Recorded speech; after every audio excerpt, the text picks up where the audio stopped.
솔직히 이 책 읽고 나서 한국에서 계속 이렇게 살아도 될까? 생각이 들긴 했습니다. 오늘 제가 소개해드릴 책은 김현성 작가의 자살하는 대한민국이라는 책이에요.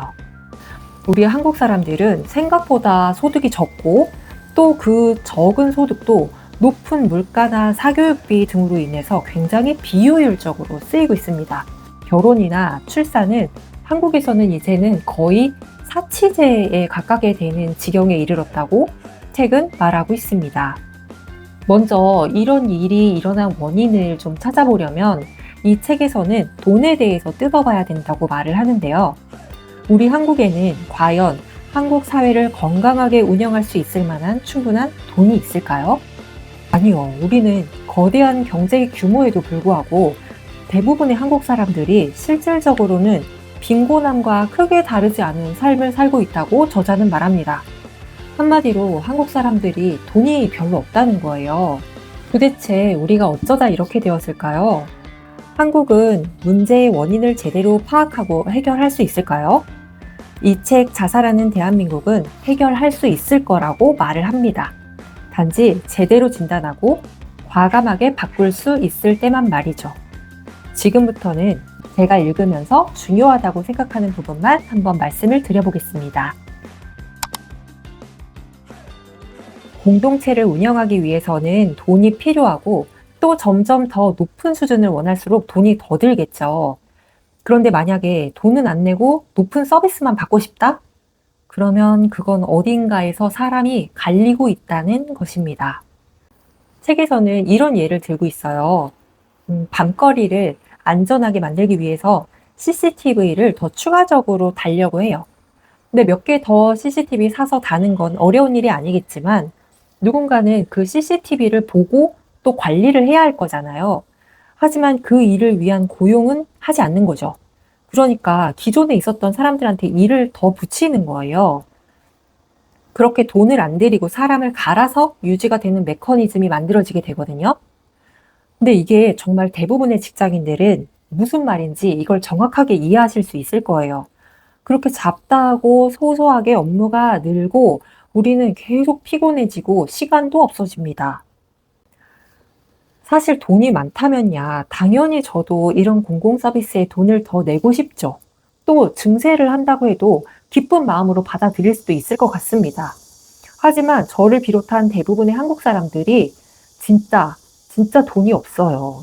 이렇게 잘 사는 GDP 규모 10위권 안에 국가의 국민이 돈이 없다는 게 너무 이상한 말이기는 하지만 진짜예요.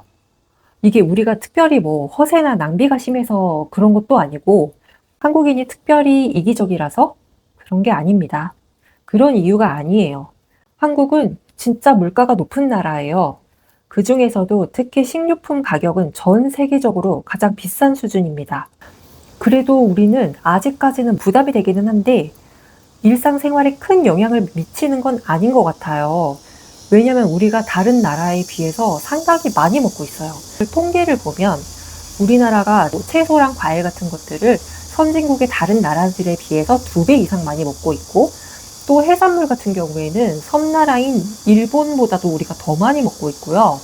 뭐 독일이나 이런 유럽보다는 거의 4배를 많이 먹고 있어요. 근데 그렇다고 우리가 육류 소비가 덜하냐? 그것도 아니에요. 육류는 다른 선진국들과 비슷한 수준으로 먹고 있어요.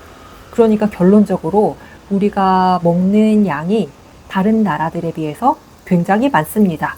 식료품 비용이 높은데도 불구하고 말이죠.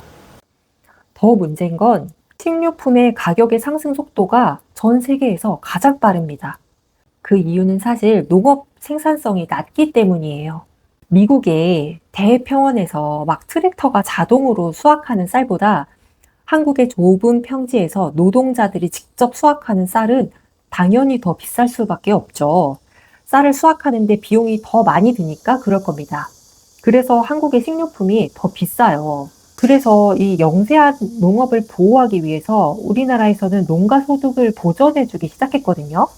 우리가 언제나 외국이랑 어떤 협상을 할 때 우리는 가장 먼저 떠올리는 걸 농가를 보존하는 거를 1순위에 두고 협상을 타결하는데요. 결과는 소득 보전이 제대로 되지도 않을 뿐더러 장기적으로는 이게 농업의 어떤 개혁을 막은 꼴이 되었습니다.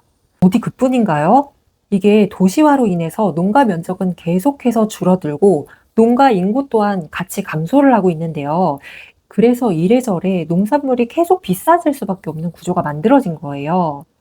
물가가 높으면 수요가 줄어들어야 하는데 식료품 가격이 세계에서 가장 높은데도 계속해서 우리가 많이 먹는 이유는 도대체 뭘까요?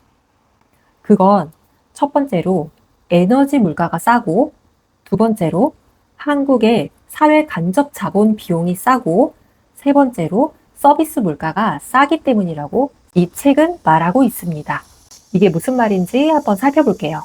우리나라에서는 석유가 단 한 방울도 나지 않는데 휘발유 값이 다른 나라에 비해서 싼 편입니다. 그뿐만 아니라 난방비랄지 전기요금이랄지 온수 등 이런 공공요금들이 선진국에 비해서 높지가 않아요. 그리고 이건 해외여행을 해보면 금방 알 수 있는데 대중교통 비용도 우리나라가 상당히 싼 편입니다. 그러니까 우리는 이러한 에너지 비용에서 지출을 덜 하는 부분을 먹는 데 쓰고 있다고 볼 수 있어요. 하지만 이런 비용들이 너무 싸면 이게 필연적으로 공공 부분의 적자가 계속 늘어날 수밖에 없는 구조가 되겠죠, 당연히. 근데 에너지는 우리나라에서 보통 다 공공이 맡아서 운영하고 있는데 여기는 원래부터가 수익을 내는 게 목적이 아니기도 하고 또 에너지 가격을 올리는 게 일반 시민들의 그 저항과 반발이 너무 크기 때문에 쉽사리 올릴 수가 없어요. 대중교통 비용도 마찬가지죠. 반드시 이용할 수밖에 없는 이런 것들이 오르면 서민들이 살기가 너무 힘들어진다는 이유 때문에 그렇게 합니다. 만약에 이런 것들을 올린다라고 누군가 이야기를 한다면 그 정치인은 표를 얻기가 너무나 힘들어지겠죠. 그럼에도 불구하고 적자가 너무 심하니까 그냥 공공요금을 확 올려버릴까? 올리면 안 되나? 이렇게 생각을 할 수도 있어요. 하지만 그럴 수가 없는 게 우리는 이미 도시 생활에 이 물가가 만만한 수준이 아닙니다. 아니, 먹고 살기도 힘든데 공공요금까지 올리면 결국에 대한민국의 대다수를 차지하는 우리 도시 노동자 계층들이 경제적 여건이 상당히 힘들어지겠죠. 그러면 조세 저항도 심해지고요. 또 복지에 대한 태도도 상당히 부정적으로 굳어질 확률이 높아요. 왜냐하면 그냥 나 살기도 힘든데 지금 남이 그렇기 때문에 대한민국은 높은 식료품의 물가를 잡는 게 너무도 중요한 과제예요. 그래서 앞에서 살펴봤듯이 이거는 농업 구조를 바꿔야 되는데 이게 또 만만한 일이 아니에요. 그러기 위해서는 지금 우리나라에서 심지어 개헌까지 필요한 상황이거든요. 또 대한민국에서 가장 심각한 문제로 뽑을 수가 있는 게 바로 사교육비입니다. 아니, 아이 키우는 집에서 아이 학원 안 보내는 집 보신 적 있으세요? 한국에서 애를 키우고 있다면 학원비는 거의 뭐 조세 수준으로 돈이 나갑니다. 이게 다른 나라에서는 거의 없거나 아주 소규모로나 있는 지출인데 우리나라에서는 필수 지출로 자리를 잡고 있죠. 조사 결과를 보면 사교육 시장 참여 학생 1인당 월 평균 사교육비가 평균 52만 4천 원이에요. 그리고 특히 대도시에 사는 고등학생이라면 월 평균 사교육비가 83만 3천 원까지 치솟습니다. 우리의 월 평균 소득에서 사교육비가 차지하는 비용이 높아도 너무 높아요. 진짜 문제는 이런 상황에서도 학원을 안 보낼 수가 없다는 거죠.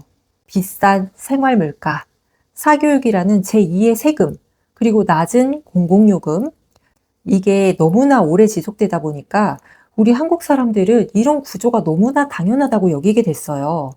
그래서 세금을 더 거둘 수도 없고 공공요금을 더 올릴 수도 없는 지경이 됐습니다.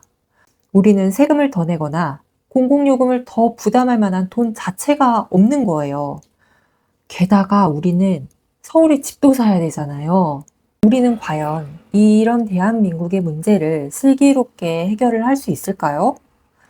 더 자세하고 흥미로운 내용들이 책에 많이 있습니다. 그러니까 꼭 한번 이 책을 읽어보시기를 추천드리고요. 한 번쯤 생각해 보실 기회가 되었으면 좋겠습니다. 돈이 가장 중심이 된 이 대한민국의 사회에서 돈을 중심으로 문제의 원인을 파악하고 해결하려는 시도가 아주 참신하고 돋보였고 또 정확하다고 생각했던 책이어서 여러분들께서도 꼭 한번 이 책을 읽어보시고 생각해 보실 기회가 되셨으면 좋겠다는 생각에 이 책을 추천하게 되었습니다. 이 책을 읽고 나서 좀 마음이 너무 심란해졌어요. 그래서 이걸 해결하기 위해서는 어떤 부분부터 개선이 되어야 할까 생각을 해보니까 그 전에 읽었던 에리 히프롬의 사랑의 기술에서도 얘기가 되었었던 부분인데, 바라지 않고 무조건적으로 줄 수 있는 어떤 그런 사랑의 마음을 갖는 게 답이 될 수 있겠다는 생각을 했거든요. 근데 이게 꼭 뭐 그런 거창한 사랑까지 안 가더라도 그런 쪽에서 해결을 할 수 있지 않을까 하는 생각에 찾아봤던 책이, 먼저 신간으로는 청킹 맨션의 보스는 알고 있다라는 책이에요. 이것은 일본의 문화 인류학자가 홍콩의 청킹 맨션이라는 곳에서 머무르면서 그곳의 공동체가 어떻게 운영이 되는지에 관해서 조사를 하고 거기에 대한 글을 쓴 건데요. 여기서 이제 공동체가 운영되는 방식이 우리가 이런 문제를 해결하는 데 약간의 도움을 줄 수 있겠다라는 그런 아이디어를 얻을 수 있게끔 해서 이 책을 재밌게 봤었고, 두 번째 책은 이것도 신간인데, 우리는 왜 선물을 줄 때 기쁨을 느끼는가 라는 책입니다. 이 책도 일본의 철학자가 쓴 책인데요. 그 철학자분의 데뷔작인데, 데뷔작답지 않게 책이 굉장히 재밌고 잘 쓰였다는 생각이 들었어요. 이 책은 기본적으로 비트겐슈타인의 어떤 사상과 철학을 좀 대입해서 우리 현재 겪고 있는 문제들을 해결할 수 있는 방법을 찾는 것이었는데요. 여기서 중요하게 생각했던 건 결국 자본주의 사회를 지탱하는 것은 돈으로 살 수 없는 것이라는 역설을 증명합니다. 약간 학술서 같은데 에세이라고 쓰여 있는데요. 상호작용 의례라는 사회학자 어빙 고프먼이 쓴 책입니다. 이 책은 이제 거의 뭐 고전이 됐는데요. 사람들이 상호작용하는데 과연 어떤 것들을 가장 중요하게 생각하고 어떤 현상들이 일어나는지에 관한 책입니다. 결국 이 사회를 구성하는 건 하나하나의 개인이잖아요. 그 개인들이 어떻게 상호작용을 하는지에 대한 생각을 좀 깊게 해본다면 더 커다란 사회 문제를 어떻게 해결할 수 있을지에 대한 좀 아이디어를 얻을 수 있지 않을까 생각을 좀 해보고 싶어서 구입하게 된 학술서인데 아직 다 못 읽었습니다. 이 세 책에 대해서는 제가 나중에 더 자세하게 읽어보고 말씀드릴 만한 내용을 정리해서 한 번 더 영상을 올려보도록 하겠습니다. 오늘도 긴 시간 시청해 주셔서 감사합니다. 다음에 더 좋은 책 이야기로 만나 뵙겠습니다. 감사합니다.